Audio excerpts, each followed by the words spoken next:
So, the touch capacitive pickup switching system is complete. I started this series a long time ago, and honestly, I'm kind of glad it's done. I essentially set out to build a touch capacitive switching system, which I did. I breadboarded it, then I actually refined it slightly, mounted it onto a board, and then I needed a guitar to essentially install it in, which is where this build came from, and everything's finally finished. So the last thing I needed to do was basically make a cavity coater plate, which I did out of aluminum. And I tested a couple of engraving options, and I really wasn't happy the way it came out. The actual plate looks great, and it fits perfectly in there. I just didn't like the way the engraving turned out. I actually ordered a drag bit, which is a diamond tipped drag bit. I didn't get here in time, so I just used what I had, and it came out pretty darn good, but not up to what I wanted. So I'm deciding to abandon aluminum, also because the aluminum kind of clashes with the back. It just doesn't look as good as I thought it would. I'll just quickly show you what it looks like. I don't know if you can see this or not. Aluminum sort of isn't the right color scheme for this. It's okay, I guess, but I'm not happy with it. So what I decided was I'm going to use acrylic. So I'm going to wait until my drag bit gets in here, and I already created the acrylic one. Just go ahead and unpeel this. It's exactly the same, so the machining that you see for the aluminum is identical to the acrylic. And so what I'm going to do this time is with the drag bit, instead of engraving on the top, the face that we see, I'm going to engrave in reverse on the underside. So what that's going to do is all these interesting little LEDs that are inside this microcontroller and relay, there's some greens and reds, they're going to shine through this milky white acrylic plate, and that engraving underneath, which is in reverse, you'll be able to see on the face. It's going to be an interesting lighting effect. You'll have light bouncing off that engraving on the underside, and you'll see it on the top. At least that's my hope. But this fits in there nicely too. So it's semi-transparent or semi-opaque. And you can see the microcontroller in there. It looks really neat. And just imagine light shining through and an engraving on the inside. I think this is going to look a lot better than the aluminum. However, when I sell this, I will sell it with both the aluminum and the acrylic. And this just says the date. So it says December 2021. Designed and built by Mark Gutierrez, that's me.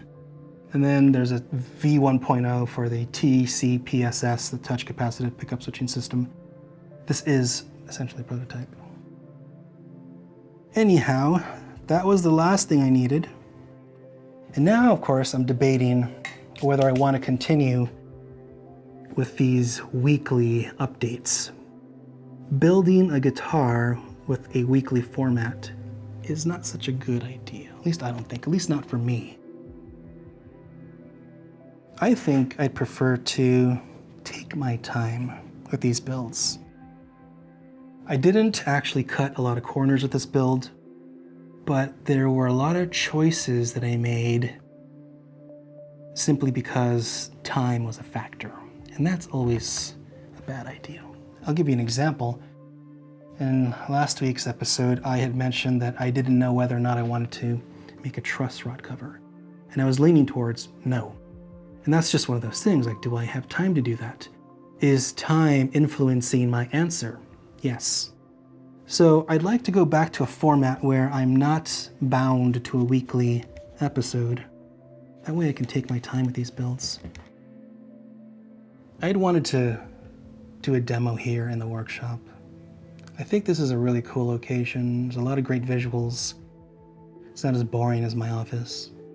But having to move all that audio recording equipment in here would be a drag. Having to unplug everything. And I'm talking about computer, audio interface, my guitar processor, cabling, monitors, it's just too much. So I'm just gonna do the quick pickup switching demo in the office. So we'll cut to that and then we'll come back. Let's do that real quick. All right, touch capacitive pickup switching system. Bridge pickup, neck, bridge, neck, bridge.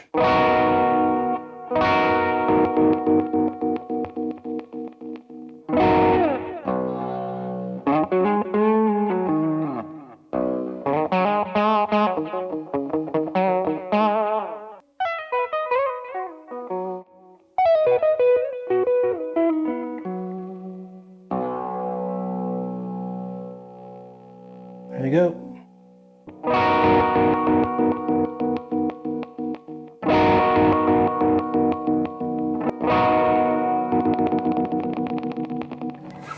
So I ended up actually shielding the cavity for a reason. We all know that if you take an electronic device like your phone and you put it near your audio pickups, you're going to actually hear all the electronic interference, all those little bleeps and bloops and noise and hums and hiss. This is basically due to proximity, right? If you have it up here, you're not going to hear anything, but the closer you get, the louder it gets. But this idea of electronic devices introducing noise into guitar pickups, this is not new. I'm wondering now how all those folks that are using microcontrollers to run LEDs have actually solved that issue. But I ran into that issue too. The microcontroller is very close to these pickups and it's introducing some noise. So I thought, well, let's go ahead and shield it then. So I shielded the cavity, and then underneath the actual microcontroller mounting board, I shielded that with copper tape.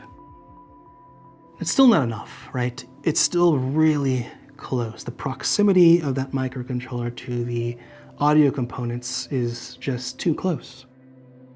So there's actually probably a way I can fix this. I looked into it, and there's probably a surface mount capacitor that I can actually replace. It might help reduce that noise. Now, honestly, I probably chose the wrong microcontroller. This one has everything. Wi-Fi, Bluetooth, a whole bunch of stuff that I don't need in a guitar. And at first I thought that was appealing. I thought, okay, it's scalable. We can probably take advantage of that down the road. But now I'm thinking it's probably too much. Now, I had already planned on going smaller, using one of those tiny little like Pico microcontrollers. They're about the size of your thumbnail. Those are bare bones, would do exactly what I need, would have a smaller footprint, and all that nonsense like Bluetooth and Wi-Fi would be removed. So in another iteration down the road, I'll pursue that. All I need to do is engrave the back plate, stick this on, and this is done. I'm gonna hold on to it for a couple of weeks, maybe a couple of months. Continue to play it. You know, I'm still in love with it, even though I want to move on to other builds. And then I'll actually probably post this and sell it. And the only thing I have to mention is if I do sell this, let's just say when I do sell this, the pickup switching system won't be included. This is the only one in existence. It's literally the only thing I have to reference to build the next iteration. That's not going to be anytime soon.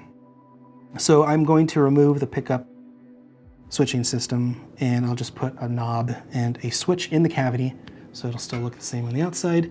And whoever buys this can choose to put a hole in the top or a couple of holes if they want to. I know that's a bummer. The whole point of this guitar might be the pickup switching system, but maybe it isn't. Maybe the cool point of this guitar is the guitar itself. I don't know, but that'll be months away. All right, so that's it. I'm calling it on this. I'm gonna go take some photographs of it. You're gonna hear the final mix demo of it, and then we'll move on to other things. Thanks for watching this entire series. It was a long one. Take it easy.